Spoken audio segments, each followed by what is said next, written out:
Hey guys, so today I want to give an Alacrity Untamed build. Yes, this is actually a thing.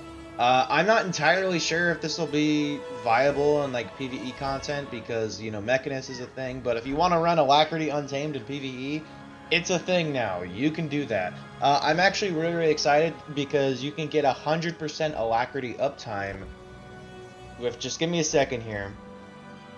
No diviner's gear. Let's go! Let's go, boys! No diviner's gear, man. Fucking finally, I can run a fucking Alacrity build without having to run, at least in terms of classes that I like, without having to run any diviner's gear. I'm actually really happy about that, because I didn't really want to have to get any new gear for this build. I was like, Jesus Christ. And I'm not even running full spirits, as you can see. I'm still using Signet of the Wild here for that increased ferocity. So yeah, what is actually really cool about this is that it is essentially my Beastmaster build, but you get Alacrity. So I think it's really, really cool. I'm sure there's probably going to be a better build than this. You could probably replace Beast Mastery with Skirmishing. Skirmishing is actually really good right now because of the fact that, let me go ahead and I'll do this, I guess, or just that for more damage. Spotter is actually pretty shit now, but the thing that is really cool is Vicious Quarry will give you a 15% critical chance increase with Fury.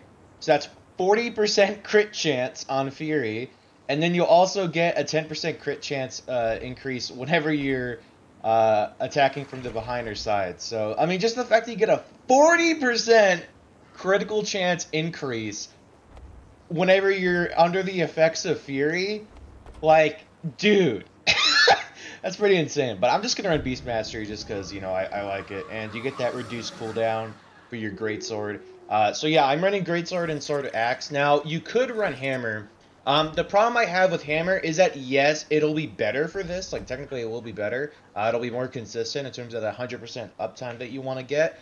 But I don't like Hammer, man. It just feels like shit. You have to, like, it's unbelievably spammy. It's just really annoying to play. So that's why I'm going Greatsword and Sword Axe. As you can see, all Berserker's gear, no Diviner gear, Scholar gear there, or Scholar runes. I have my Greatsword here with Force and Impact. And then I have the map. Actually, what you probably could do as well is you could get concentration infusions there as well. I forgot about that. I don't even have those on. And then Sword Axe there, you know, other than that, just all Berserker's gear, as you can see. And yeah, dude, this is so much fun to play. Now, I will say you will need a food buff for this. So I'm running this Soul Pastries here.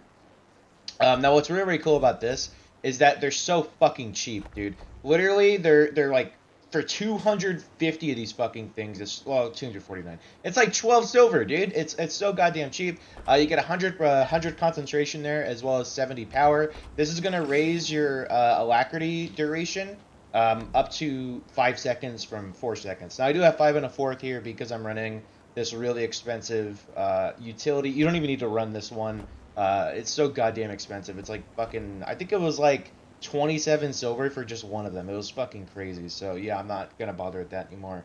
But yeah, so basically how you get the alacrity from the spirits here is that you're forced to run nature magic, which is okay because believe it or not, this isn't like a huge DPS loss because of the fact that your pet is going to be getting boons now. It's going to be getting boon share from you, so your pet damage is going to be massively increased here, as well as, you know, some more damage with each boon or whatever. But the main thing here is Fortifying Bond.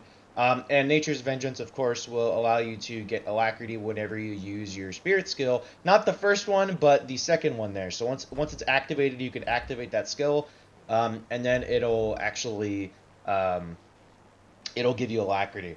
So for Untamed, you could really run whatever the fuck, but Fervent Force is the necessary thing here. So whenever you disable a foe, it'll reduce the cooldown of your skills by 4 seconds, which is great.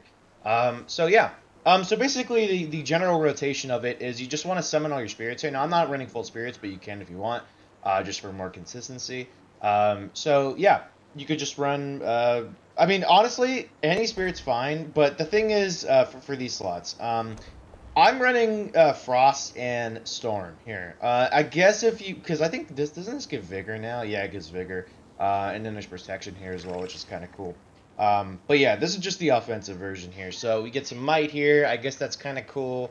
I don't know. I don't really like it compared to the 5% damage increase that we had before, but this one's actually really important right here because of the fact that there's a daze on its activate, which is a further interruption there. So in total, we got 3 interrupts going on, minus the counter attack kick.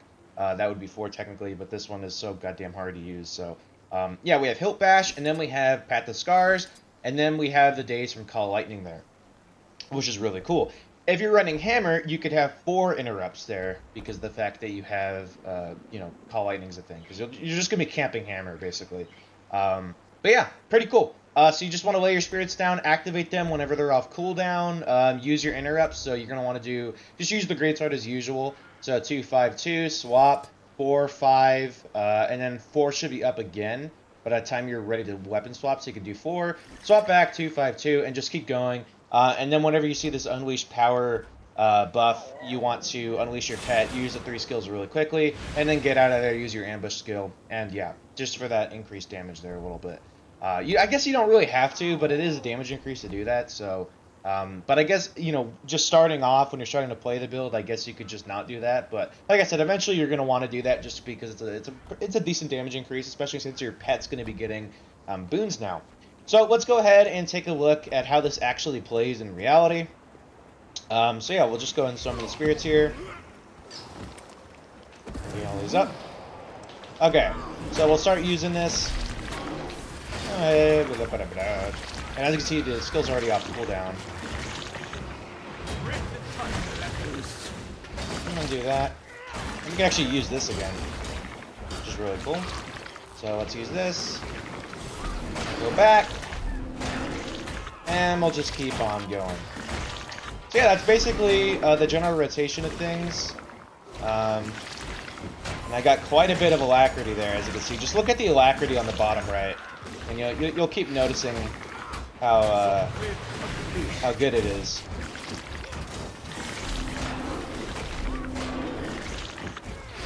And like I said, just activate these off cooldown.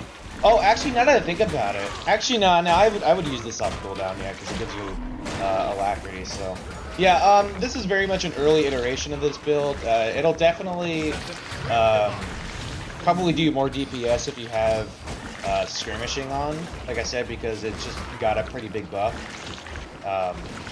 So yeah, but yeah, that's just the general rotation of things there.